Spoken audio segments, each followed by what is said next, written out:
ಆತ್ಮೀಯ ವೀಕ್ಷಕ ಬಂಧುಗಳಿಗೆ ನಮಸ್ಕಾರ.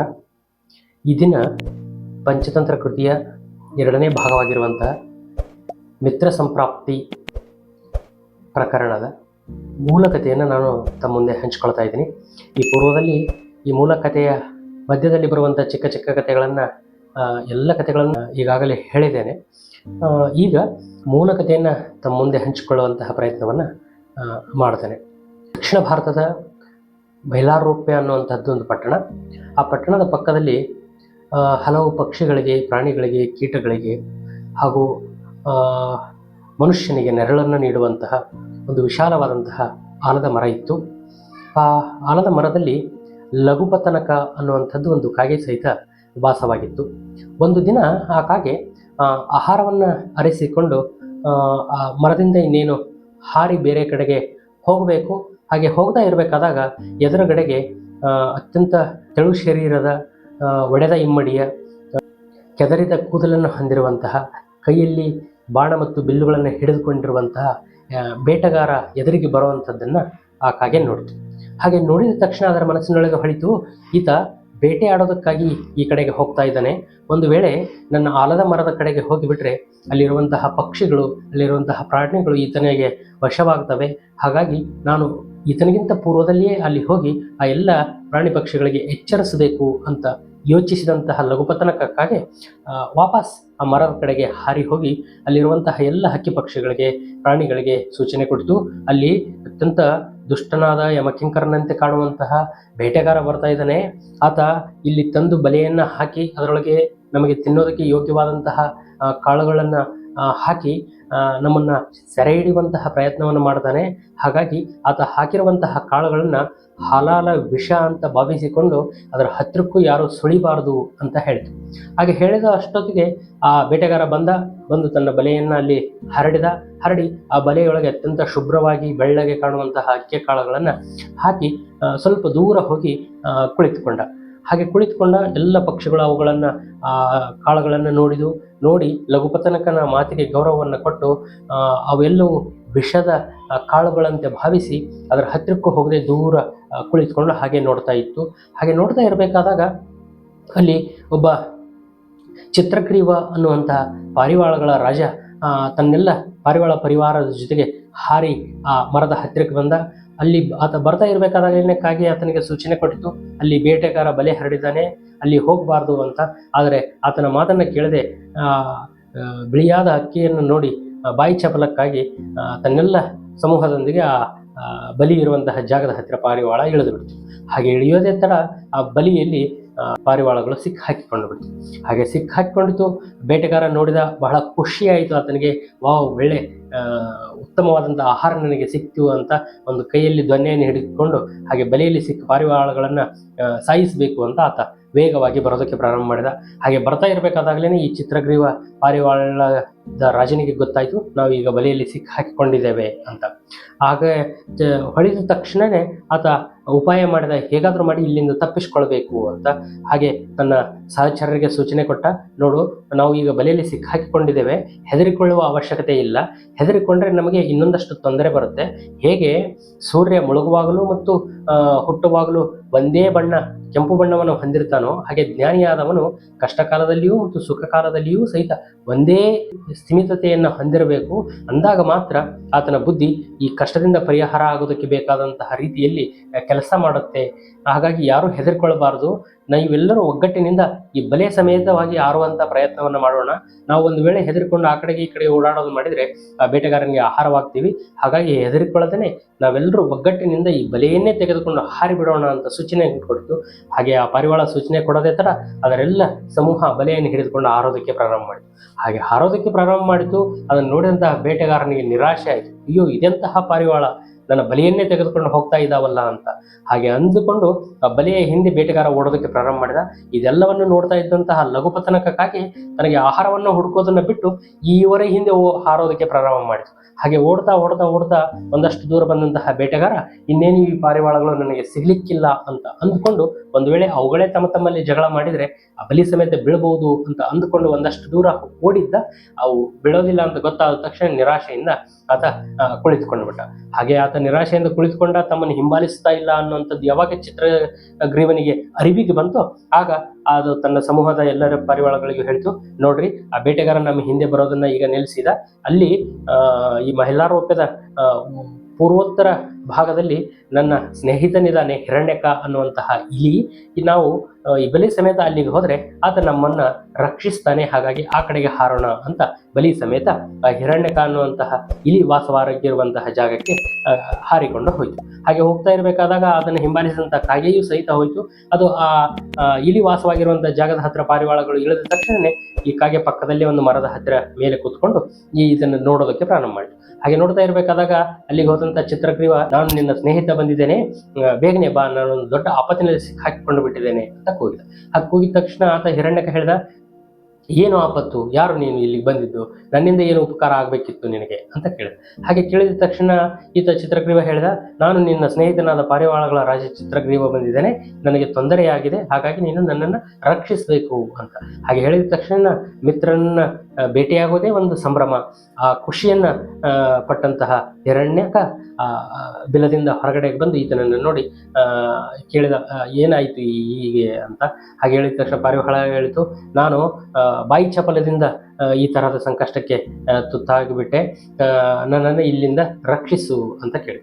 ಹಾಗೆ ಕೇಳಿದ ತಕ್ಷಣನೇ ಹಿರಣ್ಯಕ ಹೇಳಿದ, ಅದೆಂತಹ ಬಾಯಿ ಚಪಲ, ನೀನು ಇಷ್ಟೆಲ್ಲ ನೀತಿಶಾಸ್ತ್ರವನ್ನು ಬಲ್ಲಂತವನಾಗಿ ಇಂತಹ ಸಂಕಷ್ಟಕ್ಕೆ ಹೇಗೆ ಸಿಕ್ಕಾಕಿಕೊಂಡೆ ಅಂತ ಕೇಳಿ. ಹಾಗೆ ಕೇಳಿದ ತಕ್ಷಣ ಚಿತ್ರಗ್ರೀವ ಪಾರಿವಾಳ ಹೇಳಿತು, ಇಲ್ಲ, ಶ್ರೀರಾಮಚಂದ್ರ ಎಂಥ ಶ್ರೇಷ್ಠ ವ್ಯಕ್ತಿ, ಚಿನ್ನದ ಜಿಂಕೆ ಇರೋದಿಲ್ಲ ಅಂತ ಅದನಿಗೆ ಗೊತ್ತಿದ್ರು ಆತ ಅದರ ಹಿಂದೆ ಹೋಗ್ಲಿಲ್ವಾ, ಹಾಗೆ ರಾವಣ ಎಂತಹ ತತ್ವಜ್ಞಾನಿ, ಆತನಿಗೆ ಪರಸ್ತ್ರೀಯನ್ನು ವ್ಯಾಮೋಹಿಸೋದು ತಪ್ಪು ಅಂತ ಗೊತ್ತಿದ್ರು ಸೀತೆಯ ಅಪಹರಣ ಮಾಡಲಿಲ್ವಾ, ಹಾಗೆ ವಿಧಿ ದುಷ್ಟವಾಗಿದ್ದಾಗ ನಮ್ಮ ಬುದ್ಧಿ ಕೆಲಸ ಮಾಡೋದಿಲ್ಲ, ಸಹಜವಾಗಿ ಹಣೆ ಬರಹವನ್ನು ಪಂಡಿತನೂ ಸಹಿತ ಅಳಿಸೋದಕ್ಕೆ ಅಥವಾ ಬದಲಿಸೋದಕ್ಕೆ ಸಾಧ್ಯ ಇಲ್ಲ, ಹಾಗಾಗಿ ನಾನು ಬಾಯಿ ಚಪಲದಿಂದ ಈ ಬಲೆಯಲ್ಲಿ ಸಿಕ್ಕಾಕೊಂಡು ಬಿಟ್ಟೆ, ನನ್ನನ್ನು ರಕ್ಷಿಸು ಅಂತ ಕೇಳ್ಕೊಂಡು. ಹಾಗೆ ಕೇಳಿಕೊಂಡ ತಕ್ಷಣ ಹಿರಣ್ಯಕ, ಆಯಿತು, ನಾನು ನಿನ್ನನ್ನು ರಕ್ಷಿಸ್ತೇನೆ ಅಂತ ಹೇಳಿ ಮೊದಲು ಚಿತ್ರಗ್ರೀವ ರಾಜನನ್ನು ರಕ್ಷಿಸೋದಕ್ಕೆ ಮುಂದಾಯಿತು. ಹಾಗೆ ಮುಂದಾದಾಗ ಚಿತ್ರಗ್ರೀವ ಹೇಳ್ತು, ಇಲ್ಲ ಇಲ್ಲ, ಮೊದಲು ನನ್ನನ್ನು ರಕ್ಷಿಸೋದ ಇಲ್ಲ, ನನ್ನೆಲ್ಲ ಈ ಜೊತೆಗಾರರನ್ನ ರಕ್ಷಿಸಬೇಕು ಅಂತ ಹೇಳಿದ್ರು. ಹಾಗೆ ಹೇಳಿದ ತಕ್ಷಣ ಹಿರಣ್ಯಕ ಹೇಳಿದ, ಇಲ್ಲ ಇಲ್ಲ, ರಾಜ ಮೊದಲು, ಅನಂತರ ಸೇವಕರು ಅಂತ ಹೇಳಿ. ಹಾಗೆ ಹೇಳಿದ ತಕ್ಷಣ ಚಿತ್ರಗ್ರೀವ ಹೇಳಿದ, ಇಲ್ಲ ಇಲ್ಲ, ಈ ಎಲ್ಲ ಪ್ರಜೆಗಳನ್ನ ಚೆನ್ನಾಗಿ ನೋಡಿಕೊಂಡ್ರೆ ಅದೇ ನನ್ನ ಭಾಗ್ಯ, ಅವರು ತಮ್ಮೆಲ್ಲ ಸಂಬಂಧಿಕರನ್ನ ಬಿಟ್ಟು ನನ್ನ ಹಿಂದೆ ನನ್ನನ್ನು ನಂಬಿಕೊಂಡು ಇಲ್ಲಿವರೆಗೂ ಬಂದಿದ್ದಾರೆ, ನೀನು ನನ್ನನ್ನು ಬಿಡಿಸೋ ಅಷ್ಟೊತ್ತಿಗೆ ನಿನ್ನ ಹಲ್ಲು ಮುರಿದು ಅಥವಾ ಇಲ್ಲಿ ಬಲಿಯಿಂದ ಬಿಡಿಸೋದಕ್ಕಾಗದೆ ಅದನ್ನು ಕಚ್ಚೋದಕ್ಕಾಗದೆ ಆ ಬೇಟೆಗಾರ ಬಂದುಬಿಟ್ರೆ ಅವರೆಲ್ಲರೂ ಆಪತ್ತಿಗೆ ಸಿಕ್ಕಾಕೊಳ್ತಾರೆ, ಹಾಗಾಗಿ ಮೊದಲು ಅವರನ್ನು ಬಿಡಿಸು, ಅನಂತರ ನನ್ನನ್ನು ಬಿಡಿಸುವಂತೆ ಅಂತ ಹೇಳಿ. ಹಾಗೆ ಹೇಳಿದ ತಕ್ಷಣನೇ ಯಾವ ರಾಜ ತನ್ನ ಪ್ರಜೆಗಳನ್ನು ತುಂಬ ಪ್ರೀತಿಯಿಂದ ಅತ್ಯಾದರದಿಂದ ನೋಡಿಕೊಳ್ತಾನೋ ಆ ರಾಜನ ಹತ್ತಿರ ಹಣ ಇಲ್ಲದೆ ಇದ್ರೂ ಸಹಿತ ಆತನ ಪ್ರಜೆಗಳು ಆತನನ್ನು ಬಿಟ್ಟು ಹೋಗೋದಿಲ್ಲ, ಹಾಗಾಗಿ ನನ್ನ ಪ್ರಜೆಗಳನ್ನು ಮೊದಲು ಬಿಡಿಸು ಅಂತ ಹೇಳಿ.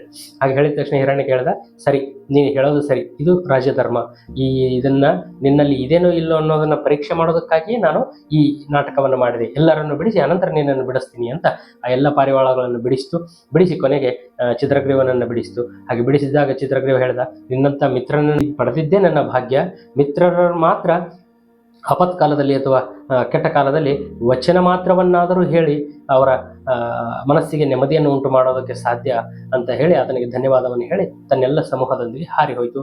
ಆ ಹಿರಣ್ಯಕ ಮತ್ತೆ ತನ್ನ ಬಿಲದೊಳಗೆ ಸೇರಿಕೊಳ್ತು. ಇದೆಲ್ಲವನ್ನು ನೋಡ್ತಾ ಇದ್ದಂತಹ ಲಘುಪತನಿಗೆ ಬಹಳ ಆಶ್ಚರ್ಯ ಆಯಿತು. ಓಹೋ, ಪಕ್ಷಿಗಳು ಆಪತ್ತಿನಲ್ಲಿ ಹಾಕಿಕೊಂಡ್ರೆ ಹೀಗೆ ತಪ್ಪಿಸಿಕೊಳ್ಬೇಕು, ಸರಿ, ಹಾಗಿದ್ರೆ ನಾನು ಈ ಹಿರಣ್ಯಕನ ಜೊತೆಗೆ ಸ್ನೇಹವನ್ನು ಮಾಡಬೇಕು, ಈತ ಬಹಳ ಬುದ್ಧಿವಂತನ ಹಾಗೆ ಕಾಣುತ್ತಾನೆ ಅಂತ ಬಯಸಿ ಅದು ನಿಧಾನಕ್ಕೆ ಆ ಗೂಡಿನ ಹತ್ತಿರ, ಆ ಬಿಲದ ಹತ್ತಿರಕ್ಕೆ ಬಂದು ಆ ಚಿತ್ರಗ್ರೀವನ ಧ್ವನಿಯಲ್ಲಿಯೇ ಈತನನ್ನ ಹೋಯಿತು, ಹಿರಣ್ಯಕ ಬಾ ಹೊರಗಡೆಗೆ, ನಾನು ನಿನ್ನ ಸ್ನೇಹಿತ ಬಂದಿದ್ದೇನೆ ಅಂತ. ಹಾಗೆ ಕೂಗಿದ ತಕ್ಷಣ ಹಿರಣ್ಯಕ ಅನ್ಕೊಂತು, ಯಾವುದೋ ಪಾರಿವಾಳ ಇನ್ನೂ ಸಿಕ್ಕಾಕೊಂಡಿರ್ಬೇಕು, ಹಾಗಾಗಿಯೇ ಕೂಗ್ತಾ ಇದ್ದಾನೇನು ಅಂತ ಹೇಳಿ ಆದರೂ ಆತ ಹೊರಗಡೆ ಬಂದಿದ್ದೇನೆ. ಕೇಳಿದ, ಯಾರು ನೀನು, ಏನು ನನ್ನಿಂದ ಕೆಲಸ ಆಗಬೇಕಿತ್ತು ಅಂತ. ಹಾಗೆ ಕೇಳಿದ ತಕ್ಷಣ ಈತ ಲಘುಪತನಕ ಹೇಳ್ದ, ನಾನು ಲಘುಪತನಕ ಅನ್ನುವಂತಹ ಕಾಗೆ, ನಿನ್ನನ್ನು ನೋಡಬೇಕಾಗಿದೆ, ನಿನ್ನೊಟ್ಟಿಗೆ ನಾನು ಸ್ನೇಹ ಬಯಸಿ ಬಂದಿದ್ದೇನೆ, ಹಾಗಾಗಿ ಹೊರಗಡೆಗೆ ಬಾ ಅಂತ ಕೇಳಿದ. ಆಗ ಹಿರಣ್ಯಕ ಹೇಳಿದು, ಇಲ್ಲ, ನನಗೆ ನಿನ್ನಿಂದ ಏನೂ ಉಪಕಾರ ಇಲ್ಲ, ಹಾಗಾಗಿ ನಾನು ನಿನ್ನನ್ನು ಕಾಣೋದಿಲ್ಲ, ನಾನು ನಿನ್ನ ಹತ್ರಕ್ಕೆ ಬರೋದಿಲ್ಲ ಅಂತ ಹೇಳಿದ ತಕ್ಷಣನೇ ಲಘುಪತನಕ ಹೇಳ್ದ, ನೀನು ಚಿತ್ರಗ್ರೀವನ ಬಂಧನವನ್ನು ಬಿಡಿಸಿರೋದನ್ನ ನಾನು ನೋಡಿದ್ದೇನೆ, ಹಾಗಾಗಿ ನಿನ್ನೊಟ್ಟಿಗೆ ನಾನು ಸ್ನೇಹವನ್ನು ಬಯಸ್ತಾ ಇದ್ದೇನೆ, ಹಾಗಾಗಿ ಹೊರಗಡೆಗೆ ಬಾ ಅಂತ ಕೇಳಿದ. ಆಗ ಹಿರಣ್ಯಕ ಹೇಳಿದ, ಇಲ್ಲ, ನೀನು ಆಹಾರವಾಗಿ ತಿನ್ನುವಂತಹ ಪ್ರಾಣಿ ನಾನು, ಆ, ನಿನ್ನೊಟ್ಟಿಗೆ ಹೇಗೆ ಸ್ನೇಹ ಸಾಧ್ಯ, ಹಾಗಾಗಿ ನಾನು ನಿನ್ನ ಹತ್ತಿರಕ್ಕೆ ಬರೋದಿಲ್ಲ ಅಂತ ಹೇಳಿದೆ.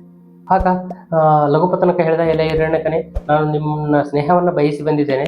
ನೀನು ಬರದೇ ಇದ್ರೆ ನಾನು ಯಾವುದೇ ಆಹಾರವನ್ನು ತೆಗೆದುಕೊಳ್ಳದೆ ಹೀಗೆ ನಿನ್ನ ಸ್ನೇಹಕ್ಕಾಗಿಯೇ ಇಲ್ಲೇ ಕುಳಿತು ನನ್ನ ಪ್ರಾಣ ತ್ಯಾಗವನ್ನು ಮಾಡುತ್ತೇನೆ ಅಂತ ಲಘುಪತನಕ ಆತನಿಗೆ ಹೇಳಿತು. ಹಿರಣ್ಯಕ ಹೇಳಿತು, ವೈರಿಯಾದ ನಿನ್ನೊಂದಿಗೆ ಹೇಗೆ ಸ್ನೇಹ ಸಾಧ್ಯ? ಶತ್ರುವನ್ನು ಯಾವುದೇ ಕಾರಣಕ್ಕೂ ನಂಬಬಾರದು ಅಂತ ಹಿರಿಯರು ಹೇಳ್ತಾರೆ. ಅದಲ್ಲದೆ ತಣ್ಣೀರಿನ ಗುಣ ಬೆಂಕಿಯನ್ನು ಆರಿಸೋದು. ಹಾಗೆ ಆ ತಣ್ಣೀರನ್ನು ಕಾಯಿಸಿ ಬಿಸಿ ನೀರನ್ನಾಗಿ ಮಾಡಿದರೆ ಅದು ಸಹಿತ ಬೆಂಕಿಯನ್ನು ಆರಿಸುತ್ತೆ, ಅದು ತನ್ನ ಮೂಲ ಗುಣವನ್ನು ಬಿಡೋದಿಲ್ಲ. ಹಾಗೆ ನೀನು ನನ್ನ ಮೂಲ ಶತ್ರು ಆಗಿರೋದ್ರಿಂದ ನಾನು ನಿನ್ನೊಟ್ಟಿಗೆ ಬರೋದಿಲ್ಲ ಅಂತ ಹೇಳಿತು. ಆಗ ಕಾಗೆ ಹೇಳಿತು, ನಿನ್ನ ದರ್ಶನವೂ ಸಹಿತ ನನಗೆ ಆಗಿಲ್ಲ, ನಮ್ಮಿಬ್ಬರ ಮಧ್ಯೆ ಅಂತಹ ಶತ್ರುತ್ವ ಅಂತ ಹೇಳಿ. ಹಾಗೆ ಹೇಳಿದ ತಕ್ಷಣ ಹಿರಣ್ಯ ಕೇಳಿದ, ಇಲ್ಲ, ಎರಡು ರೀತಿಯ ಶತ್ರುತ್ವ ಇರುತ್ತೆ. ಸಹಜವಾಗಿ ಒಂದು ಕೃತಕ್ ಶತ್ರುತ್ವ, ಇನ್ನೊಂದು ಶಾಶ್ವತ ಶತ್ರುತ್ವ.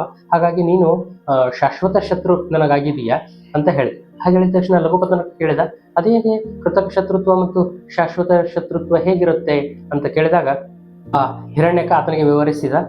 ಶಾಶ್ವತ ಶತ್ರುತ್ವ ಅಂತ ಹೇಳಿದ್ರೆ ಹಾವು ಮುಂಗುಸಿ, ನೀರು ಬೆಂಕಿ, ಸಜ್ಜನರು ದುರ್ಜನರು, ಅತ್ತೆ ಸೊಸೆ, ಶ್ರೀಮಂತ ಬಡವ, ಸವತಿಯರ ಮಧ್ಯದಿನ ದ್ವೇಷ, ಇದು ಶಾಶ್ವತ ಶತ್ರುತ್ವ.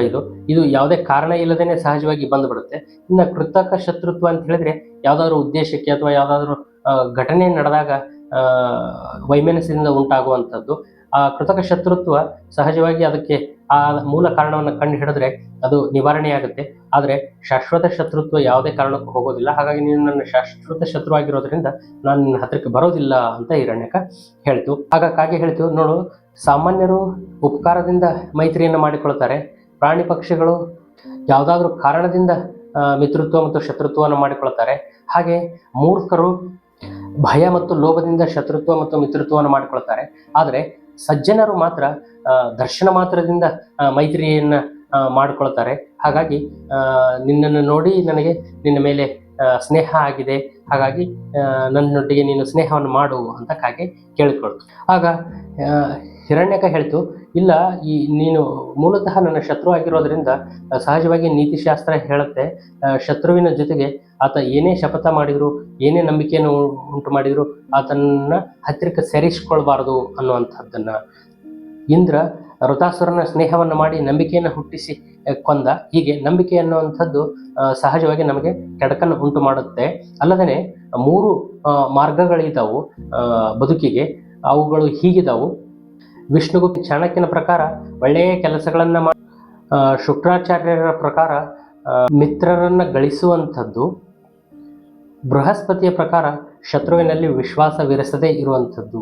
ಈ 3 ವಿಧಾನಗಳನ್ನು ಯಾರು ಅನುಸರಿಸ್ತಾರೋ ಆತ ಬಲಹೀನನಾದರೂ ಯಾವುದೇ ತರಹದ ತೊಂದರೆಗೆ ಸಿಕ್ಕಾಕಿಕೊಳ್ಳೋದಿಲ್ಲ. ಹಾಗಾಗಿ ನಾನು ನಿನ್ನ ಸ್ನೇಹವನ್ನು ಮಾಡೋದಿಲ್ಲ ಅಂತ ಹೇಳಿ. ಹಾಗೆ ಹೇಳಿದ ತಕ್ಷಣ ಲಘುಪತನಕ ಹೇಳಿದ, ಸಾಮಾನ್ಯವಾಗಿ 7 ಹೆಜ್ಜೆಯನ್ನು ಇಟ್ಟರೆ ಸ್ನೇಹ ಸಂಪಾದನೆ ಆಗುತ್ತೆ ಅಂತ ಹೇಳ್ತಾರೆ. ನಾನು ಇಷ್ಟೊತ್ತು ನಿನ್ನ ಜೊತೆಗೆ ಸಂವಾದವನ್ನು ಮಾಡಿದ್ದೀನಿ, ಈಗಾಗಲೇ ನಾವಿಬ್ಬರು ಮಿತ್ರರಾಗಿದ್ದೀವಿ. ಹಾಗಾಗಿ ನೀನು ನನ್ನ ಮೇಲೆ ಯಾವುದೇ ತರಹದ ಅಪನಂಬಿಕೆಯನ್ನು ಹೊಂದದೆ ನನ್ನೊಟ್ಟಿಗೆ ಸ್ನೇಹವನ್ನು ಮಾಡು ಅಂತ ಕೇಳ್ಕೊಳ್ಳೋದು. ಹಾಗೆ ಕೇಳ್ಕೊಂಡಾಗ ಹಿರಣ್ಯಕನು ಈತ ಅತ್ಯಂತ ಮಾತಿನೊಳಗೆ ಚತುರನಾಗಿದ್ದಾನೆ ಮತ್ತು ನೀತಿಶಾಸ್ತ್ರವನ್ನು ಬಲ್ಲವನಾಗಿದ್ದಾನೆ, ಗೆಳೆತನಕ್ಕೆ ಯೋಗ್ಯವಾದವನು ಅಂತ ಚಿಂತಿಸಿ, ಆಯಿತು, ನಾನು ನಿನ್ನೊಟ್ಟಿಗೆ ಸ್ನೇಹವನ್ನು ಮಾಡ್ತೇನೆ, ಆದರೆ ನೀನು ಯಾವುದೇ ಕಾರಣಕ್ಕೂ ನನ್ನ ಬಿಲದಲ್ಲಿ ಅಥವಾ ನನ್ನ ಮನೆಯ ಒಳಗಡೆಗೆ ಬರಬಾರ್ದು, ನೀನು ಹೊರಗಡೆಗೆ ಇರಬೇಕು, ನಾನು ಒಳಗಡೆಗೆ ಇದ್ಕೊಂಡು ನಿನ್ನೊಟ್ಟಿಗೆ ಸಂವಾದವನ್ನು ಮಾಡ್ತೇನೆ ಅಂತ ಹೇಳಿದ್ರು. ಹಾಗೆ ಅವರಿಬ್ಬರು ಸ್ನೇಹಕ್ಕೆ ಹೊತ್ಕೊಂಡು ಅವರ ಸ್ನೇಹ ಹಾಗೆ ಮುಂದುವರಿತು. ಕಾಲಾಂತರದೊಳಗೆ ಕಾಗೆ ಮಾಂಸದ ತುಂಡು, ಬೇರೆ ಬೇರೆ ಪದಾರ್ಥಗಳನ್ನು ತೆಗೆದುಕೊಂಡು ಬಂದು ಈ ಹಿರಣ್ಯಕನಿಗೆ ಕೊಡ್ತಾ ಇತ್ತು. ಹಾಗೆ ಹಿರಣ್ಯಕ ರಾತ್ರಿ ಎಲ್ಲ ಸಂಗ್ರಹಿಸಿರುವಂಥ ಅಕ್ಕಿ ಮತ್ತೊಂದು ಕಾಳುಗಳನ್ನೆಲ್ಲ ಲಘುಪತನಕ ಕಾಗೆ ಕೊಡ್ತಾ ಇತ್ತು. ಹಾಗೆ ಅವರಿಬ್ಬರ ಸ್ನೇಹ ಅತ್ಯಂತ ಆತ್ಮೀಯವಾಯಿತು. ಎಷ್ಟು ಆತ್ಮೀಯವಾಯಿತು ಅಂತ ಹೇಳಿದ್ರೆ, ಆ ಇಲಿ ಹಿರಣ್ಯಕ ಕಾಗೆಯ ರೆಕ್ಕೆಯ ಮೇಲೆ ಹೋಗಿ ಕುಳಿತುಕೊಂಡು ಸುಭಾಷಿತ ಗೋಷ್ಠಿಯನ್ನು ನಡೆಸುವಷ್ಟು ಆತ್ಮೀಯತೆ ಬಂತು. ಉಗುರಿಗೆ ಹೇಗೆ ಚರ್ಮದ ಮಾಂಸ ಅಂಟಿಕೊಂಡಿರುತ್ತೋ ಹಾಗೆ ಅವರಿಬ್ಬರ ನಂಟು ಗಟ್ಟಿ ಹಾಗೆ ಹೋಯಿತು. ಹೀಗೆ ಅವರಿಬ್ಬರ ಮಧ್ಯೆ ಸ್ನೇಹ ಉಂಟಾಯಿತು. ಹೀಗೆ ಸ್ನೇಹ ಉಂಟಾದಾಗ ಸಹಜವಾಗಿ ಅವು ಪ್ರೀತಿಯಿಂದಾನೇ ತಮ್ಮ ಒಟ್ಟು ಸಮಯವನ್ನು ಕಳೀತಾ ಇದ್ದು. ಹಾಗೆ ಪ್ರೀತಿಯಿಂದ ತಮ್ಮ ಸಮಯವನ್ನು ಕಳೀತಾ ಇರಬೇಕಾದಾಗ ಒಂದು ದಿನ ಕಾಗೆ ಅತ್ಯಂತ ನೈರಾಶ್ಯ ಭಾವದಿಂದ ಬಂದು ಆ ಹಿರಣ್ಯಕನ ಹತ್ರ ಕುಳಿತುಕೊಂತು. ಈ ನಿರಾಶೆಗೆ ಕಾರಣ ಏನು ಅಂತ ಹಿರಣ್ಯಕ ಕೇಳಿದಾಗ ಅದು ಹೇಳ್ತು, ಇಲ್ಲ, ಈ ಎಲ್ಲ ಪ್ರದೇಶದಲ್ಲಿ ಅನಾವೃಷ್ಟಿ ಆವರಿಸಿಕೊಂಡು ಬಿಟ್ಟಿದೆ. ಹಾಗೆ ಅನಾವೃಷ್ಟಿ ಆವರಿಸಿಕೊಂಡಿರೋದ್ರಿಂದ ಜನರಿಗೆ ತಿನ್ನೋದಕ್ಕೆ ಆಹಾರ ಇಲ್ಲ. ಹಾಗಾಗಿ ಅವರು ಕೈಗೆ ಸಿಕ್ಕ ಪ್ರಾಣಿ ಪಕ್ಷಿಗಳನ್ನ ಕೊಂದು ತಿಂತಾ ಇದ್ದಾರೆ. ನಾನು ನನ್ನ ಪುಣ್ಯ ಮಾತ್ರದಿಂದ ಯಾವುದೇ ಬಲಿಯಲ್ಲಿ ಸಿಕ್ಕಾಕಿಕೊಳ್ಳದೆ ನಾನು ಬದುಕಿ ಉಳಿದಿದ್ದೇನೆ. ಹಾಗಾಗಿ ಈ ಪ್ರದೇಶವನ್ನು ಬಿಟ್ಟು ಹೋಗಬೇಕು ಅಂತ ನಾನು ಚಿಂತಿಸಿದ್ದೇನೆ. ಈ ಪ್ರದೇಶವನ್ನು ಬಿಟ್ಟು ಹೋಗೋದು ನನಗೆ ತುಂಬಾ ನೋವಾಗ್ತಾ ಇದೆ. ಹಾಗಾಗಿ ನನಗೆ ತುಂಬಾ ದುಃಖ ಆಗಿದೆ ಅಂತ ಹೇಳಿದ್ರು. ಹಾಗೆ ಹೇಳಿದ ತಕ್ಷಣ ಹಿರಣ್ಯಕ್ಕೆ ಕೇಳಿತು, ಈ ಪ್ರದೇಶವನ್ನು ಬಿಟ್ಟು ನೀನು ಎಲ್ಲಿಗೆ ಹೋಗ್ತೀಯಾ ಅಂತ ಕೇಳಿದಾಗ ಆತ ಹೇಳಿದ, ಇಲ್ಲ, ಅಲ್ಲಿ ಒಂದು ದೊಡ್ಡ ಸರೋವರ ಇದೆ. ಆ ಸರೋವರದಲ್ಲಿ ಒಬ್ಬ ನನ್ನ ಸ್ನೇಹಿತ ಮಂತರಕ ಅನ್ನುವಂತಹ ಆಮೆ ಇದ್ದಾನೆ. ಆತ ನನ್ನ ಬಹಳ ಆತ್ಮೀಯ ಸ್ನೇಹಿತ, ನಿನಗಿಂತೂ ಅತ್ಯಂತ ಹೆಚ್ಚು ಆತ್ಮೀಯನಾದಂತಹ ಸ್ನೇಹಿತ. ಹಾಗಾಗಿ ಆತನ ಹತ್ತಿರಕ್ಕೆ ಹೋದ್ರೆ ಆತ ಮೀನುಗಳನ್ನೆಲ್ಲ ತಂದು ಕೊಡ್ತಾನೆ. ಅದನ್ನು ತಿಂದ್ಕೊಂಡು ಆತನ ಜೊತೆಗೆ ಸುಭಾಷಿತ ಗೋಷ್ಠಿಯನ್ನು ಮಾಡ್ಕೊಂಡು ಚೆನ್ನಾಗಿರಬಹುದು. ಹಾಗಾಗಿ ಈ ಪ್ರದೇಶವನ್ನು ಬಿಟ್ಟು ಹೋಗ್ತಾ ಇರೋದಕ್ಕೆ ಬಹಳಷ್ಟು ದುಃಖ ಆಗಿದೆ. ನಿನ್ನನ್ನು ಕಂಡು ಹೋಗಬೇಕು ಅಂತ ನಾನು ಬಂದೆ ಅಂತ ಹೇಳಿ. ಹಾಗೆ ಹೇಳಿದ ತಕ್ಷಣ ಹಿರಣ್ಯಕ ಹೇಳಿದ, ಹೌದು, ನಾನು ತುಂಬಾ ಬೇಸರದೊಳಗಿದ್ದೀನಿ, ನಾನು ಬಹಳಷ್ಟು ದುಃಖವನ್ನು ಪಟ್ಟಿದ್ದೀನಿ, ನಾನು ಬಹಳಷ್ಟು ಸಂಕಟದೊಳಗಿದ್ದೀನಿ. ಹಾಗಾಗಿ ನನ್ನನ್ನು ನೀನು ಕರೆದುಕೊಂಡು ಹೋಗಿಬಿಡು ಅಂತ ಹೇಳಿ. ಹೇಳಿದ ತಕ್ಷಣ ಲಘುಪತನಕ ಹೇಳಿದ, ನಿನ್ನನ್ನು ಹೇಗೆ ಕರೆದುಕೊಂಡು ಹೋಗೋದು ನಾನು? ನೀನು ನಡ್ಕೊಂಡು ಬರುವಂಥವ್ನು, ನಾನು ಹಾರಿಕೊಂಡು ಹೋಗುವಂಥವ್ನು, ನಿನ್ನನ್ನು ಹೇಗೆ ಕರ್ಕೊಂಡು ಹೋಗೋದು? ಹಾಗೆ ಹೇಳಿದ ತಕ್ಷಣ ಹಿರಣ್ಯಕ ಹೇಳಿದ, ನೀನು ಮನಸ್ಸು ಮಾಡಿದರೆ ನನ್ನನ್ನು ನಿನ್ನ ಮೇಲೆ ಕೂಡಿಸಿಕೊಂಡು ಕರ್ಕೊಂಡು ಹೋಗ್ಬೋದು. ಹಾಗಾಗಿ ಕರೆದುಕೊಂಡು ಹೋಗು ಅಂತ ಕೇಳಿ. ಹಾಗೆ ಕೇಳಿದ ತಕ್ಷಣ ಕಾಗೆ ಲಘುಪತನಕ ಹೇಳಿತು, ನಿನಗೆಂತಹದ್ದು ಕಷ್ಟ? ನೀನು ಯಾವ ದುಃಖದಲ್ಲಿದೆಯಾ, ಅದನ್ನು ವಿವರಿಸು ಅಂತ ಕೇಳಿದಾಗ ಹಿರಣ್ಯಕ ಹೇಳಿದ, ಇಲ್ಲ ಇಲ್ಲ, ನಾವಿಬ್ರು ಅಲ್ಲಿಗೆ ಹೋಗೋಣ, ನಿನ್ನ ಸ್ನೇಹಿತನಾದ ಮಂತ್ರಕನ ಹತ್ರ ಹೋಗೋಣ. ಅಲ್ಲಿಗೆ ಹೋದ ನಂತರ ನನ್ನೆಲ್ಲ ಸಂಕಷ್ಟವನ್ನು ಹೇಳ್ತೇನೆ ಅಂತ ಹೇಳಿ. ಹಾಗೆ ಹೇಳಿದ ತಕ್ಷಣ ಸರಿ ಅಂತ ಹೇಳಿ ಅದನ್ನು ತನ್ನ ಮೇಲೆ ಕೂಡಿಸಿಕೊಂಡು ಕಾಗೆ ಹಾರ್ತಾ ಹಾರ್ತಾ ಮಂತ್ರಕ ಇರುವಂತಹ ಸರೋವರದ ಹತ್ರ ಹೋಯಿತು. ಆ ಸರೋವರದ ಹತ್ತಿರ ಹೋದಾಗ್ಲೇನೆ ಆ ಸರೋವರದ ಪಕ್ಕದಲ್ಲಿ ಕುಳಿತಿದ್ದಂತಹ ಆಮೆ ಈ ಕಾಗೆ ಆ ಇಲಿಯನ್ನು ಕೂಡಿಸಿಕೊಂಡು ಬರೋದನ್ನು ದೂರದಿಂದ ನೋಡಿ ಭಯಭೀತಗೊಂಡು ನೀರಿನ ಒಳಗಡೆಗೆ ಹೋಯಿತು. ಹಾಗೆ ಹೋದ ತಕ್ಷಣ ಕಾಗೆ ನಿಧಾನಕ್ಕೆ ಆ ಸರೋವರದ ಪಕ್ಕದಲ್ಲಿ ಹೋಗಿ ಆ ಪಕ್ಕದಲ್ಲಿದ್ದಂಥ ಮರದ ಕೊಠರೆಯಲ್ಲಿ ಇಲ್ಲಿ ಹಿರಣ್ಯಕನನ್ನು ಬಿಟ್ಟು ತಾನು ಟೊಂಗೆಯ ಮೇಲೆ ಕುಳಿತುಕೊಂಡು ಹೋಗಿದ್ದು, ಮಂತರಕ ಮಂತರಕ, ನಾನು ನಿನ್ನ ಸ್ನೇಹಿತಕ್ಕಾಗಿ ಬಂದಿದ್ದೇನೆ, ಲಘುಪತನಕ, ಬಾ ಹೊರಗಡೆಗೆ ಅಂತ. ಆತನ ಧ್ವನಿಯನ್ನು ಕೇಳಿದ ತಕ್ಷಣ ಮಂತರಕನಿಗೆ ಬಹಳಷ್ಟು ಖುಷಿಯಾಯಿತು. ಮಿತ್ರನ ಭೇಟಿ ಅತ್ಯಂತ ಸೌಭಾಗ್ಯವನ್ನ, ಅತ್ಯಂತ ಖುಷಿಯನ್ನು ನೀಡುವಂತಹದ್ದಾಗಿರೋದ್ರಿಂದ ಅತ್ಯಂತ ಸಂತಸದಿಂದ ಆತ ಹೊರಗಡೆಗೆ ಬಂದು ಆ ಲಘುಪತನಕನನ್ನು ಆಲಿಂಗಿಸಿಕೊಂಡು ಬಹಳಷ್ಟು ಸಂತಸಪಟ್ಟ, ಆನಂದ ಬಾಷ್ಪವನ್ನು ಸುರಿಸ್ತಾ, ಎಷ್ಟು ದಿನಗಳಾಯಿತು ನಿನ್ನನ್ನು ನೋಡಿ, ಹೇಗೆ ಇಷ್ಟು ದಿನ ಈ ಕಡೆಗೆ ಬರಲೇ ಇಲ್ಲ, ಹೇಗಿದೆಯಾ ಅಂತೆಲ್ಲ ತುಂಬ ಕುಶಲೋಪಚಾರವನ್ನು ಮಾಡಿದ ಆದಮೇಲೆ ಅನ್ನರದ ಕೂತ್ಕೊಂಡಾಗ ಆ ಇಲಿಯು ಅಲ್ಲಿಗೆ ಬಂತು. ಹಾಗೆ ಬಂದಾಗ ಆ ಮಂತ್ರಕ ಕೇಳಿದ, ಇದು ಇಲಿ ನಿನ್ನ ನಿಜವಾದ ಶತ್ರು ಆಗಿರೋದು ಸಹಜ, ಆ ಶತ್ರುವನ್ನು ನೀನು ಇಲ್ಲಿವರೆಗೂ ಹೇಗೆ ಮೈ ಮೇಲೆ ಕೂಡಿಸ್ಕೊಂಡು ಬಂದೆ ಅಂತ ಕೇಳಿದಾಗಿಲ್ಲ, ಇದು ಆ ದೃಷ್ಟಿಯಿಂದ ಶತ್ರು ಆದರೂ ಸಹಿತ ನನ್ನ ಆತ್ಮೀಯ ಮಿತ್ರ, ಅತ್ಯಂತ ಬುದ್ಧಿವಂತ ಆತ, ನೀತಿಶಾಸ್ತ್ರವನ್ನು ಬಲ್ಲಂತವನು. ಹಾಗಾಗಿ ಆತನ ಸಹಿತ ನನ್ನ ಜೀವದ ಗೆಳೆಯ ಆಗಿರೋದ್ರಿಂದ ತುಂಬಾ ಬೇಸರದಲ್ಲಿ ಬೇರೆ ಇದ್ದಾನೆ. ಹಾಗಾಗಿ ಆತನನ್ನು ಕರೆದುಕೊಂಡು ಬಂದೆ ಅಂತ ಹೇಳಿ. ಹಾಗೆ ಹೇಳಿದ ತಕ್ಷಣ ಮಂತ್ರಕ್ಕೆ ಕೇಳಿದ, ಏನು ನಿನ್ನ ಬೇಸರಕ್ಕೆ ಏನು ಕಾರಣ ಅಂತ ಕೇಳಿದಾಗ ಹಿರಣ್ಯಕ ತನ್ನ ಮತ್ತು ಚಂದ್ರಚೂಡ ಸನ್ಯಾಸಿಯ ಕಥೆಯನ್ನು ಹೇಳಿ ತನ್ನೆಲ್ಲ ಸಂಪತ್ತನ್ನ ಬೃಹಸ್ಪತಿ ಮತ್ತು ಚಂದ್ರಚೂಡರು ಅಪಹರಿಸಿರುವಂತಹದ್ದೆಲ್ಲ ಕಥೆಯನ್ನ ಹೇಳಿದ. ಹಾಗೆ ಹೇಳಿದಾಗ ಸಹಜವಾಗಿ ಮಂತ್ರಕ, ಸಂಪತ್ತು ವಿಧಿಗನುಸಾರವಾಗಿ ನಮ್ಮ ಹತ್ರ ಬರ್ತೈತಿ, ನಮಗೆ ಸಿಗಲೇಬೇಕು ಅಂತಿರುವಂಥದ್ದು ಸಿಕ್ಕೇ ಸಿಗುತ್ತೆ, ಸಿಗಬಾರ್ದು ಅಂತಿರೋದು ನಮಗೆ ಸಿಗೋದಿಲ್ಲ. ಅದಲ್ಲದೇ ಸಂಪತ್ತು ಇದ್ದು ಅದು ಉಪಯೋಗಕ್ಕೆ ಬಾರದೇ ಇದ್ರೆ ಅದರಿಂದ ಏನು ಪ್ರಯೋಜನ ಇಲ್ಲ ಅಂಥೇಳಿ ಆ ಮಂದಭಾಗ್ಯ ಸೋಮಿಲಿನ ಕಥೆಯನ್ನ ಆತನಿಗೆ ಹೇಳಿ ಆತನನ್ನು ಸಮಾಧಾನ ಪಡಿಸುವಂತಹ ಕೆಲಸವನ್ನ ಮಾಡಿದ. ಹೀಗೆ ದಿನನಿತ್ಯ ಇವರ ವಿಚಾರಗೋಷ್ಠಿ ನಡೀತಾ ಇತ್ತು. ಹಾಗೆ ನಡೀತಾ ಇರಬೇಕಾದಾಗ ಒಂದು ದಿವಸ ಸಹಜವಾಗಿ ಚಿತ್ರಾಂಗ ಅನ್ನುವಂತಹ ಒಂದು ಜಿಂಕೆ ಒಂದು ಸಾರಿ ವೇಗವಾಗಿ ಸರೋವರದ ಕಡೆಗೆ ಓಡಿ ಬಂತು. ಹಾಗೆ ಓಡಿ ಬಂದ ತಕ್ಷಣ ಸಹಜವಾಗಿ ಮಂತ್ರಕ ನೀರಿನೊಳಗೆ ಹೋಯ್ತು, ಇಲಿ ಬಿಲ್ಲದೊಳಗೆ ಹೋಯ್ತು.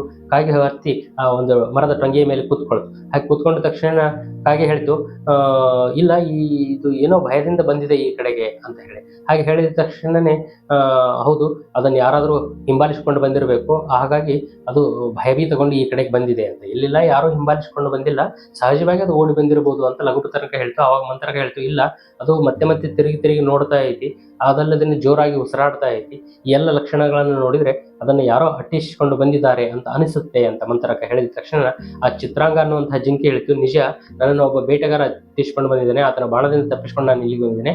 ದಯವಿಟ್ಟು ನಾನು ತಪ್ಪಿಸಿಕೊಳ್ಳೋದಕ್ಕೆ ಒಂದು ಯೋಗ್ಯವಾದ ಮಾರ್ಗವನ್ನು ನೀವು ಹೇಳಿದ್ರೆ ನಾನು ನನ್ನ ಪ್ರಾಣವನ್ನು ಉಳಿಸಿಕೊಳ್ತೇನೆ ಅಂತ ಹೇಳಿದೆ. ಹಾಗೆ ಹೇಳಿದ ತಕ್ಷಣ ಮಂತ್ರಕ ಹೇಳಿತು, ಹಾಗಿದ್ರೆ ಈ ದಟ್ಟವಾದ ಅರಣ್ಯದ ಒಳಗಡೆಗೆ ಓಡಿ ಹೋಗು, ಅದೇ ನಿನಗೆ ಮಾರ್ಗ ಅಂತ. ಹಾಗೆ ಓಡಿ ಹೋಗಿತ್ತು ಅದು. ಅಲ್ಲಿಗೆ ಬಂದಂತಹ ಬೇಟೆಗಾರ ಅದು ಕಾಣದೆ ಮತ್ತೆ ವಾಪಸ್ ಹೋದ. ಒಂದಷ್ಟು ಹೊತ್ತಾದ ನಂತರ ಲಘುಪತನಕ ಮೇಲೆ ಹಾರಿ ನೋಡಿದ. ಆ ಬೇಟೆಗಾರ ತನ್ನ ಮನೆ ಕಡೆಗೆ ಹೋಗ್ತಾ ಇರೋದನ್ನು ಗುರುತಿಸಿದಂತ ಲಘುಪತನಕ ಬಂದು ಹೇಳು, ಆ ಬೇಟೆಗಾರ ಹೊರಟು ಹೋದ, ನೀವೆಲ್ಲರೂ ಬರ್ಬೋದು ಅಂತ. ಹಾಗೆ ಹೇಳಿದ ತಕ್ಷಣ ಜಿಂಕೆಯು ಕಾಡಿನಿಂದ ಹೊರಗಡೆ ಬಂತು. ಮತ್ತೆ ಆಮೆ ಬಂತು, ಮತ್ತೆ ಇಲಿ ಬಂತು. ಈ 4 ಜನರು ಕುಳಿತುಕೊಂಡು ಮಾತನಾಡೋದಕ್ಕೆ, ತಮ್ಮ ಯೋಗಕ್ಷೇಮವನ್ನು, ತಮ್ಮ ಚರ್ಚೆಯನ್ನು ಮಾತನಾಡೋದಕ್ಕೆ ಪ್ರಾರಂಭ ಮಾಡಿತು. ಹೀಗೆ ನಡೆದಿತ್ತು. ಪ್ರತಿದಿನ ಈ 4 ಸೇರಿ ತಾವು ಮಾತನಾಡ್ತಾ ಇತ್ತು. ಒಂದು ದಿನ ಮತ್ತೆ ಜಿಂಕೆ ಆ ಕಡೆಗೆ ಬರಲೇ ಇಲ್ಲ. ಹಾಗೆ ಬರದೇ ಇದ್ದಾಗ ಸಹಜವಾಗಿ ಇವರೆಲ್ಲರೂ ಬಹಳ ಬೇಸರ ವ್ಯಕ್ತಪಡಿಸಿದ್ರು. ಬಹಳ ಆತ್ಮೀಯನಾಗಿದ್ದ ಚಿತ್ರಾಂಗ ಇವತ್ತು ಯಾಕೋ ಬರಲಿಲ್ಲ, ಯಾವುದಾದ್ರೂ ಹುಲಿ ಸಿಂಹದ ಬಾಯಿಗೆ ತುತ್ತಾನೋ ಅಥವಾ ಯಾವುದಾದ್ರೂ ಬೇಟೆಗಾರನ ಬಲಿಯೊಳಗೆ ಸಿಕ್ಕಾಕಿಕೊಂಡೋ ಏನಾಯಿತು ಅಂತ. ಹಾಗೆ ಚಿಂತಿಸಿದಾಗ ಮಂತ್ರಕ ಹೇಳಿತು, ಸರಿ ನಾವು ಇಬ್ರು ಅಂತರೂ ಮಿತವೇಗಿಗಳು, ನಮ್ಮಿಂದ ಬೇಗನೆ ಹೋಗೋದಕ್ಕೆ ಆಗೋದಿಲ್ಲ, ಹುಡುಕೋದಕ್ಕೆ ಆಗೋದಿಲ್ಲ. ಲಘುಪತನಕ ನೀನಾದ್ರೆ ಆಕಾಶದಲ್ಲಿ ಹಾರಿ ಅದನ್ನು ಗುರುತಿಸಬಹುದು. ನೋಡು, ಒಂದು ವೇಳೆ ಇಲ್ಲಿ ಎಲ್ಲಾದ್ರೂ ಆತ ಇದ್ರೆ ಅಥವಾ ಯಾವುದಾದ್ರೂ ಆಪತ್ತಿಗೆ ಸಿಕ್ಕಾಕೊಂಡ್ರೆ ನಾವು ಸಹಾಯ ಮಾಡೋಣ, ಆತನಿಗೆ ಹೋಗಿ ನೋಡ್ಕೊಂಡು ಬಾ ಅಂತ ಹೇಳಿದ್ರು. ಹಾಗೆ ಹೇಳಿದ ತಕ್ಷಣ ಲಘುಪತನಕ ಸಹಜವಾಗಿ ಆಕಾಶದಲ್ಲಿ ಹಾರಿತು. ಹಾರಿ ನೋಡ್ಬೇಕಾದಾಗ ಅಲ್ಲಿ ಒಂದು ಕಡೆಗೆ ಬಲಿಯೊಳಗೆ ಸಿಕ್ಕಾಕೊಂಡಿತ್ತು ಜಿಂಕೆ. ಅದನ್ನು ನೋಡಿ ಬೇಗನೆ ಬಹಳ ದುಃಖದಿಂದ ವಾಪಸ್ ಸ್ಥಳಕ್ಕೆ ಬಂದು, ಸರೋವರದ ಹತ್ತಿರಕ್ಕೆ ಬಂದು ಅವರಿಗೆ ಆ ವಿಷಯವನ್ನು ತಿಳಿಸಿ ತನ್ನ ಜೊತೆಗೆ ಆ ಹಿರಣ್ಯಕನನ್ನು ಕರೆದುಕೊಂಡು ಅಲ್ಲಿಗೆ ಹೋಯಿತು. ಅಲ್ಲಿಗೆ ಹೋಗಿ ಚಿತ್ರಾಂಗ ಇರುವಂತಹ ಜಿಂಕೆ ಇರುವಂತಹ ಜಾಗದಲ್ಲಿ ಆ ಹಿರಣ್ಯಕನನ್ನು ಇಳಿಸಿತು. ಆ ಹಿರಣ್ಯಕ ಕೇಳಿತು ಆತನಿಗೆ, ಇದೆಂಥದ್ದು, ಇಷ್ಟು ನೀತಿಶಾಸ್ತ್ರ ವಿಧನಾದಂತಹ ನೀನು ಅದೇಗೆ ಈ ಬಲಿಯಲ್ಲಿ ಸಿಕ್ಕಿ ಹಾಕಿಕೊಂಡೆ ಅಂತ ಮಾತನಾಡೋದಕ್ಕೆ ಪ್ರಾರಂಭ ಮಾಡಿತು. ಹಾಗೆ ಮಾತನಾಡ್ತಾ ಇರಬೇಕಾದಾಗ ಚಿತ್ರಾಂಗ ಹೇಳಿತು, ಅವಸರವಾಗಿ ನನ್ನ ಬಲೆಯನ್ನು ಕತ್ತರಿಸು, ಹೀಗೆ ಮಾತನಾಡ್ತಾ ವಾದ ವಿವಾದವನ್ನು ಮಾಡುವಂಥ ಸಮಯ ಅಲ್ಲ. ಒಂದು ವೇಳೆ ಬೇಟೆಗಾರ ಬಂದುಬಿಟ್ರೆ ನಾವು ಮತ್ತೆ ಸಿಕ್ಕಾಕೊಂಡು ಬಿಡ್ತೀವಿ ಅಂತ. ಹಾಗೆ ಹೇಳಿದಾಗ ಸಹಜವಾಗಿ ಹಿರಣ್ಯಕ ಅದರ ಬಲೆಯನ್ನು ಕತ್ತರಿಸ್ತಾ ಇರಬೇಕಾದಾಗ ಮಂತಾಕನೂ ಸಹಿತ ಅಲ್ಲಿಗೆ ನಡ್ಕೊಂಡು ಬಂದ್ಬಿಟ್ಟು. ಹಾಗೆ ನಡ್ಕೊಂಡು ಬಂದ ತಕ್ಷಣ ಲಘುಪತನಕ ಬಹಳ ಬೇಸರದೊಳಗೆ ಕೂತ್ಕೊಂತು. ಅಯ್ಯೋ ಇದೇನಾಗ್ಬಿಡ್ತೀವಿ ಅಂತೇಳಿ. ಅವರು ನಿಜವಾಗ್ಲೂ ಬೇಟೆಗಾರನೇ ಬಂದೇನೋ ಅಂತ ಎಲ್ಲರೂ ಹೆದರ್ಕೊಂಡ್ಬಿಟ್ರು. ಆದರೆ ಆತ ಹೇಳಿದ, ಇಲ್ಲ, ಬೇಟೆಗಾರ ಬಂದಿಲ್ಲ, ಈ ಮಂತ್ರಕ ಬಂದ್ಬಿಟ್ಟಿದ್ದಾನೆ. ಹೀಗೆ ಇಲ್ಲಿಗೆ ಬಂದಂತಹ ಮಂತ್ರಕನನ್ನ ಅಪ್ಪಿತಪ್ಪಿ ಬೇಟೆಗಾರ ನೋಡಿದ್ರೆ ನಾವಾದ್ರೆ ಹೇಗೋ ತಪ್ಪಿಸ್ಕೊಂಡ್ ಬಿಡ್ತೀವಿ, ಜಿಂಕೆ ಓಡಿ ಹೋಗಿಬಿಡುತ್ತೆ, ಇಲ್ಲಿ ಬಿಲದಲ್ಲಿ ಹೋಗ್ಕೊಳ್ಳುತ್ತೆ, ನಾನು ಹಾರಿ ಹೋಗ್ಬಿಡ್ತೀನಿ. ಈ ಮಂತ್ರಕ ಜಲಚರನಾಗಿರೋದ್ರಿಂದ ಈ ಭೂಮಿ ಮೇಲೆ ಬೇಗನೆ ಓಡೋದಕ್ಕಾಗೋದಿಲ್ಲ, ಈತ ಬೇಟೆಗಾರನಿಗೆ ವಶ ಆಗಿಬಿಡ್ತಾನಲ್ಲ, ಏನ್ ಮಾಡೋದು ಅಂತ ಬೇಸರ ವ್ಯಕ್ತಪಡಿಸಿ ಆ ಮಂತ್ರಕನಿಗೆ ಹೇಳಿತು, ಎಂತಹ ತಪ್ಪು ಕೆಲಸ ಮಾಡಿಬಿಟ್ಟೆ ನೀನು, ಆದದ್ದಾಯ್ತು, ಬೇಗನೆ ಹೊರಟು ಹೋಗಿಬಿಡು ನೀನು, ನಾವು ಚಿತ್ರಾಂಗನ ಕರೆದುಕೊಂಡು ಅಲ್ಲಿಗೆ ಬರ್ತೀವಿ. ಹಾಗೆ ಹೇಳಿದ ತಕ್ಷಣ ಮಂತ್ರಕ ಹೇಳಿದ, ಇಲ್ಲ, ನನಗೆ ಆತ್ಮೀಯ ಸ್ನೇಹಿತನನ್ನ ಕಳೆದುಕೊಳ್ಳೋದು ಬಹಳ ನೋವು ತಂದುಬಿಡ್ತು. ಉತ್ತಮವಾದಂತಹ ಸ್ನೇಹಿತ, ಸತಿ ಮತ್ತು ಸೇವಕ ಸಿಗೋದೇ ಅಪರೂಪ. ಹಾಗೆ ಸಿಕ್ಕವರು ಇಂತಹ ತೊಂದರೆಗೆ ಒಳಗಾದಾಗ ಸಹಜವಾಗಿ ನಾನು ಭಾವೋದ್ರೇಕಗೊಂಡು ಆತನನ್ನು ಕಾಣಲೇಬೇಕು ಅಂತ ಬಂದುಬಿಟ್ಟೆ. ಆತನನ್ನು ರಕ್ಷಿಸಿದ್ದು ಒಳ್ಳೆಯದಾಯಿತು ಅಂತ ಹೇಳಿ. ಹಾಗೆ ಹೇಳೋ ಅಷ್ಟೊತ್ತಿಗೆ ಬೇಟೆಗಾರ ಅಲ್ಲಿ ಬಾಣವನ್ನು ಬಿಲ್ಲಿಗೆ ಓಡಿ ಬಂದ್ಬಿಟ್ಟ. ಹಾಗೆ ಓಡಿ ಬಂದಾಗ ಸಹಜವಾಗಿ ಜಿಂಕೆ ಕಾಡಿನೊಳಗೆ ಓಡೋಯ್ತು. ಇಲ್ಲಿ ಒಂದು ಪೊದೆಯೊಳಗೆ ಹೊಕ್ಕೊಂಡು ಬಿಡ್ತು, ಕಾಗಿ ಹಾರಿ ಹೋಗಿಬಿಡ್ತು. ಆದರೆ ಈ ಮಂತ್ರಕನಿಗೆ ಎಲ್ಲಿ ಹೋಗೋದಕ್ಕೆ ಆಸ್ಪದ ಸಿಗದೆ ಹಾಗೆ ನಿಧಾನಕ್ಕೆ ಹೋಗ್ತಾ ಇತ್ತು. ಹಾಗೆ ಬಂದಂತಹ ಬೇಟೆಗಾರ ಜಿಂಕೆ ತಪ್ಪಿಸ್ಕೊಂಡಿದ್ದಕ್ಕೆ ಬಹಳ ಬೇಸರ ಪಟ್ಕೊಂಡು, ಅಯ್ಯೋ ಹೋದ್ರೆ ಹೋಗ್ಲಿ, ಈ ಆಮೇನಾದ್ರೂ ಇದೇ ಅಲ್ಲ, ಇದನ್ನೇ ನನ್ನ ಕುಟುಂಬಕ್ಕೆ ಆಹಾರವಾಗಿ ತೆಗೆದುಕೊಂಡು ಹೋಗ್ತೀನಿ ಅಂತ ಹೇಳಿ ಒಂದು ದಾರವನ್ನು ತೆಗೆದುಕೊಂಡು ಆಮೆಯನ್ನು ಕಟ್ಟಿ ತನ್ನ ಬಾಣಕ್ಕೆ ನೇತು ಹಾಕಿಕೊಂಡು ಅದನ್ನು ಹೆಗಲ ಮೇಲೆ ಇಟ್ಟುಕೊಂಡು ಹೊರಟು ಹೋಗ್ಬಿಟ್ಟ. ಹಾಗೆ ಹೊರಟು ಹೋಗಿದ ತಕ್ಷಣ ಈ 3 ಕೂಡಿ ಮತ್ತೆ ದುಃಖವನ್ನು ವ್ಯಕ್ತಪಡಿಸೋದಕ್ಕೆ ಪ್ರಾರಂಭ ಮಾಡ್ತೀವಿ. ಅಯ್ಯೋ ಎಂತಹ ಆತ್ಮೀಯ ಸ್ನೇಹಿತ ಈತ ಮಂತ್ರಕ, ಮತ್ತೆ ಎಂತೂ ಬುದ್ಧಿವಂತ, ಅಂತಹ ಸ್ನೇಹಿತನನ್ನು ನಾವು ಇವತ್ತು ಕಳೆದುಕೊಂಡು ಬಿಟ್ವಲ್ಲ ಅಂತ ದುಃಖಿಸೋದಕ್ಕೆ ಪ್ರಾರಂಭ ಮಾಡಿದ್ವಿ. ಹಾಗೆ ದುಃಖಿಸ್ತಾ ಇರಬೇಕಾದಾಗ ಲಘುಪತನಕ ಹೇಳಿತು, ಇಲ್ಲ, ಈ ಕಷ್ಟದ ಸಂದರ್ಭದಲ್ಲಿ ದುಃಖಿಸಿ ಏನು ಪ್ರಯೋಜನ ಇಲ್ಲ, ನಾವು ಏನಾದರೂ ಮಾಡಿ ಉಪಾಯವನ್ನು ಹೂಡಿ ಆ ಮಂತ್ರಕನನ್ನು ಬಿಡಿಸುವಂತಹ ಕೆಲಸವನ್ನು ಮಾಡಬೇಕು. ಹಾಗೆ ಹೇಳಿ ಲಘುಪತನಕ ಒಂದು ಉಪಾಯವನ್ನು ಹೇಳಿದ್ರು. ಏನಿಲ್ಲ, ಈ ಬೇಟೆಗಾರ ಹೋಗುವಂತಹ ದಾರಿಯಲ್ಲಿ ಎಲ್ಲಿಯಾದರೂ ನೀರಿರುವಂತಹ ಜಾಗದಲ್ಲಿ ಜಿಂಕೆ ಸತ್ತ ಹಾಗೆ ಮಲಗಿಕೊಳ್ಳಿ, ನಾನು ಅದರ ತಲೆಯ ಮೇಲೆ ಕುಳಿತುಕೊಂಡು ಹಾಗೆ ನಟಿಸ್ತೇನೆ. ಹಿರಣ್ಯಕ ಆತನ ಹಿಂದೆನೇ ಹಿಂಬಾಲಿಸಿಕೊಂಡು ಬರಲಿ. ಆತ ಈ ಜಿಂಕೆ ಸತ್ತು ಬಿದ್ದಿದೆ ಅಂತ ಅಂದ್ಕೊಂಡು ಆಮೆಯನ್ನು ಬಿಟ್ಟು ಓಡಿ ಬಂದು ಇದನ್ನು ಹಿಡ್ಕೊಳ್ಳೋಕೆ ಪ್ರಯತ್ನ ಮಾಡ್ತಾನೆ, ಇದನ್ನು ತೆಗೆದುಕೊಳ್ಳೋ ಪ್ರಯತ್ನ ಮಾಡ್ತಾನೆ.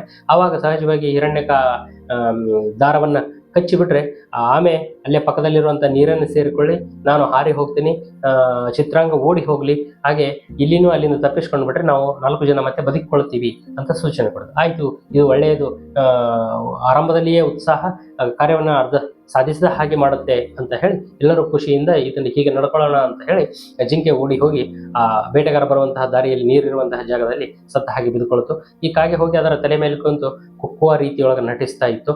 ಹಿರಣ್ಯಕ ಸಹಜವಾಗಿ ಅವರ ಹಿಂದೆನೆ ಹೋಗಿ ಪಕ್ಕದಲ್ಲಿ ನಿಂತ್ಕೊಂಡು ನೋಡ್ತಾ ಇತ್ತು.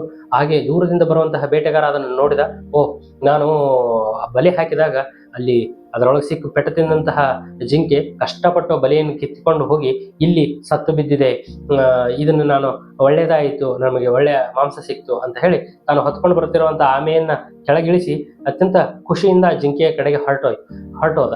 ಹಾಗೆ ಹೋಗ್ತಾ ಇರ್ಬೇಕಾದಾಗ ಸಹಜವಾಗಿ ಅದನ್ನು ನೋಡ್ತಾ ಇದ್ದಂತ ಹಿರಣ್ಯಕ ಆಮೆಯ ಹತ್ರಕ್ಕೆ ಬಂದು ಆಮೆಯನ್ನು ಕಟ್ಟಿರುವಂತಹ ದಾರವನ್ನು ಕತ್ತರಿಸಿ ಆಮೆಯನ್ನು ಬಿಡುಗಡೆ ಮಾಡಿ. ಹಾಗೆ ಬಿಡುಗಡೆ ಮಾಡಿದ ತಕ್ಷಣ ಆಮೆ ನಿಧಾನಕ್ಕೆ ಹೋಗಿ ಪಕ್ಕದಲ್ಲಿರುವಂತಹ ನೀರನ್ನು ಸೇರಿಕೊಳ್ತು. ಹಾಗೆ ಇನ್ನೇನು ಹತ್ತಿರ ಬಂದ ಬೇಟೆಗಾರ ಅನ್ನೋ ಅಷ್ಟೊತ್ತಿಗೆ ಆ ಚಿತ್ರಾಂಗ ಮತ್ತು ಲಘುಪತನಕ್ಕಾಗಿ ಆ ಜಾಗದಿಂದ ಓಡಿ ಹೋಗ್ಬಿಡಿ. ಹಾಗೆ ಹೋದ ತಕ್ಷಣ ಬೇಟೆಗಾರ ಬೇಸರದಿಂದ ತಲೆ ಚಚ್ಚಿಕೊಂಡು, ಅಯ್ಯೋ ವಿಧಿ, ಎಂತಹ ಸಂದರ್ಭವನ್ನು ನನಗಾಗಿ ಸೃಷ್ಟಿಸಿಬಿಟ್ಟೆ ನೀನು, ನಾನು ಆಸೆ ಪಟ್ಟು ಬಂದಂತಹ ಜಿಂಕೆ ಸಿಗಲಿಲ್ಲಲ್ಲ ಅಂತ ವಾಪಸ್ ಹೋಗಿ ಆಮೆಯನ್ನು ನೋಡಿದರೆ ಆಮೆಯೂ ಸಹಿತ ಇರಲಿಲ್ಲ. ಆವಾಗ ಬಹಳ ಬೇಸರ ಪಟ್ಕೊಂಡು, ನನ್ನ ಎಂಥ ಕಷ್ಟ ಸಂದರ್ಭವನ್ನು ಉಂಟು ಮಾಡಿಬಿಡ್ತು ಇದು ವಿಧಿ ಅಂತ ಬೇಸರ ಪಟ್ಕೊಂಡು ತನ್ನ ಮನೆಯ ಕಡೆಗೆ ಹೊರಟೋದ. ಹಾಗೆ ಹೊರಟೋದಾಗ ಸಹಜವಾಗಿ ಎಲ್ಲ ನಾಲ್ಕು ಮತ್ತೆ ತಮ್ಮ ಸ್ವಸ್ಥಾನಕ್ಕೆ ಬಂದು ಸುಭಾಷಿತಗೋಷ್ಠಿ, ಚರ್ಚೆ, ಹಾಸ್ಯದಲ್ಲಿ ತಮ್ಮನ್ನು ತೊಡಗಿಸಿಕೊಂಡು ಬಹಳ ಸಂತಸದಿಂದ ಬದುಕೋದಕ್ಕೆ ಪ್ರಾರಂಭ ಮಾಡಿತು. ಹೀಗೆ ಯಾರು ಮಿತ್ರರನ್ನ ಸಂಪಾದನೆ ಮಾಡ್ತಾರೋ ಅವರು ಸಹಜವಾಗಿ ತಮಗೆ ಬಂದಂತಹ ಆಪತ್ತು, ತಮಗೆ ಬಂದಂತಹ ಕಷ್ಟದಿಂದ ಪಾರಾಗೋದಕ್ಕೆ ಆ ಮಿತ್ರರಿಂದ ಉತ್ತಮವಾದಂತಹ ಸಹಾಯವನ್ನ ಪಡೆದುಕೊಳ್ತಾರೆ. ಮಿತ್ರರನ್ನ ಹೊಂದಿರದೇ ಇರುವಂತಹವ್ರಿಗೆ ಈ ತರಹದ ಸುಖ, ಈ ತರಹದ ಒಳಿತು ಸಿಗೋದಿಲ್ಲ ಅನ್ನುವಂಥದ್ದು. ನಾವು ಹಣ ಸಂಪಾದನೆಯನ್ನು ಮಾಡುವುದು, ಮತ್ತೊಂದನ್ನು ಸಂಪಾದನೆ ಮಾಡುವುದು, ಆದರೆ ಉತ್ತಮವಾದಂತಹ ಮಿತ್ರನಿದ್ದಾಗ ಮಾತ್ರ ಬದುಕು ಬಹಳ ಆನಂದದಾಯಕವಾಗಿರುತ್ತೆ ಅನ್ನುವಂಥದ್ದನ್ನ ಈ ಕತೆ ಹೇಳುತ್ತೆ.